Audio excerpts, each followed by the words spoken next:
В нормандській четвірці. І ви знаєте, я хотів би, щоб саме ви, люди, які повірили мені і нашій команді, щоб ви не звертали увагу до деяких політичних сил, деяких політиків, які там завтра, я гадаю, що вже як політики померли, а як люди вони зовсім не народжувались ніколи. Тому я хочу, щоб ви не звертались на їх гасла, на якусь фейкову зраду, тому що вони вже нікому не потрібні, ці люди. І вони грають тільки на емоціях українців, на цій дуже сенситив, на цій дуже чутливій темі. Я хочу, щоб ви на них не звертали увагу, тому що про них ніхто не пам'ятає. І це єдина можливість їм піймати цей хайп. Але це не та тема, на яку ловлять хайп. Тому що ми втрачаємо щодня наших людей.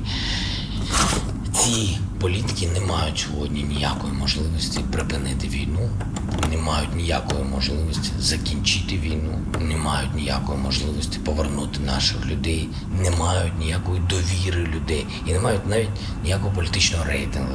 Все це вони, скажімо так, всі ці рейтинги вони втратили упродовж 30-річної корупційної своєї діяльності.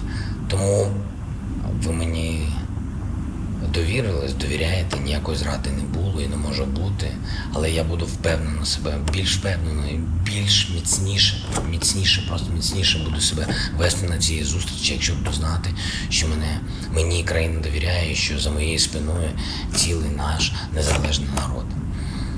Це дуже важливо, тому що не вірте нікому, війною ніхто нікуди не може піти, не хоче піти і втрачати ще сотні тисяч людей.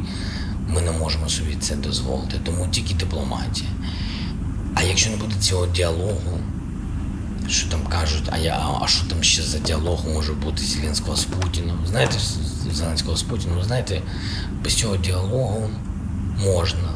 Але це приблизно як, вибачте, що таке порівняння, як біг от на цій біговій доріжці. Тобто ти щось робиш, калорії втрачаєш, але ти на місці.